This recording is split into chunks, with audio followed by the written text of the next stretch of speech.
Voilà, toujours depuis le Workbench, je peux maintenant que la géométrie et le mesh sont définis, démarrer Fluent. Donc je double-clique sur Setup et on me demande si la simulation sera bien 2D, oui. Si elle est double de précision, je préfère, et je la démarre.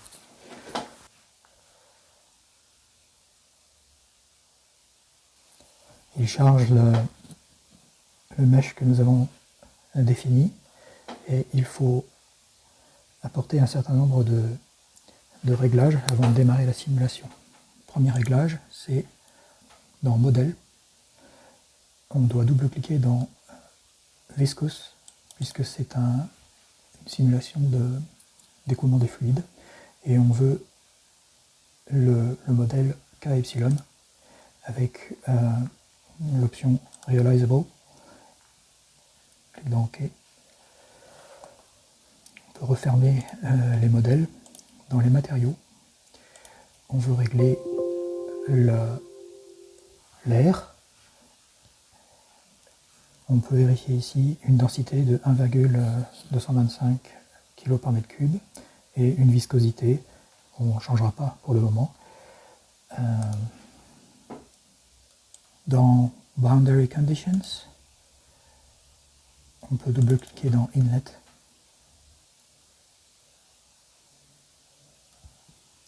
et indiquer une vitesse de 10 mètres par seconde.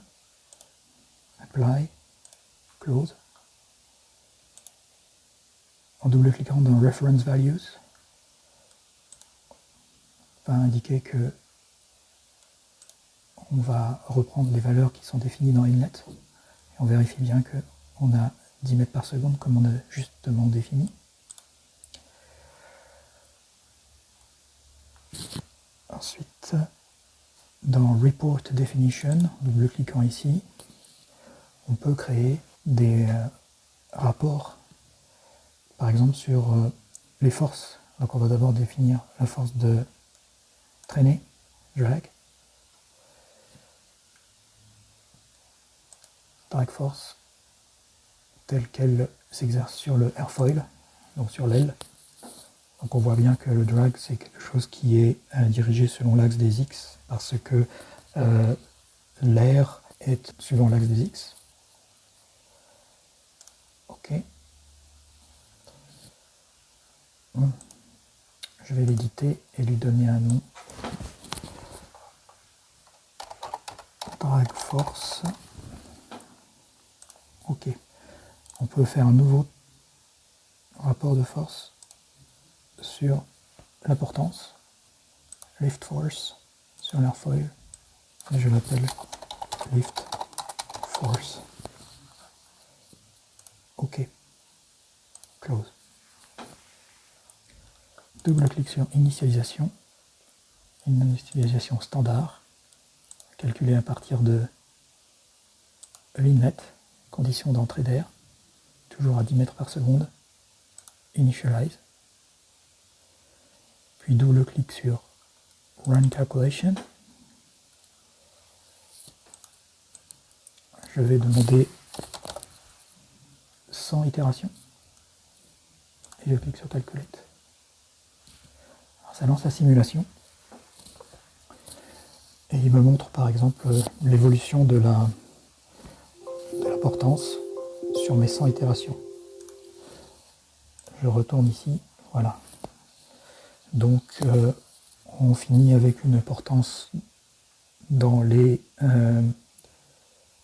87 newtons.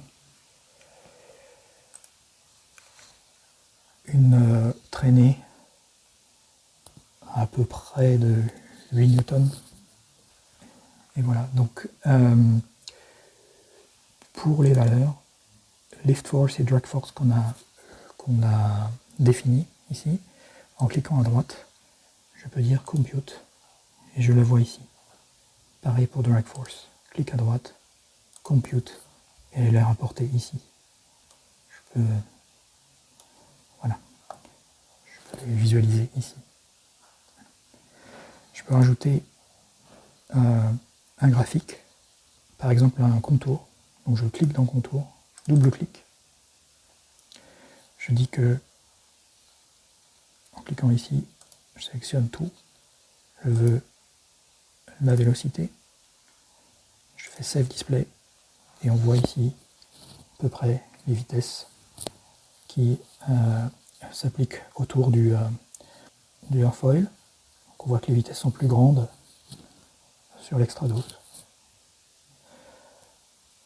De la même manière, je peux sélectionner la pression, Save Display, et on voit que, évidemment, on a des pressions faibles sur le bord d'attaque, sur l'extradose. La simulation est terminée. On peut donc quitter l'outil en fermant la fenêtre.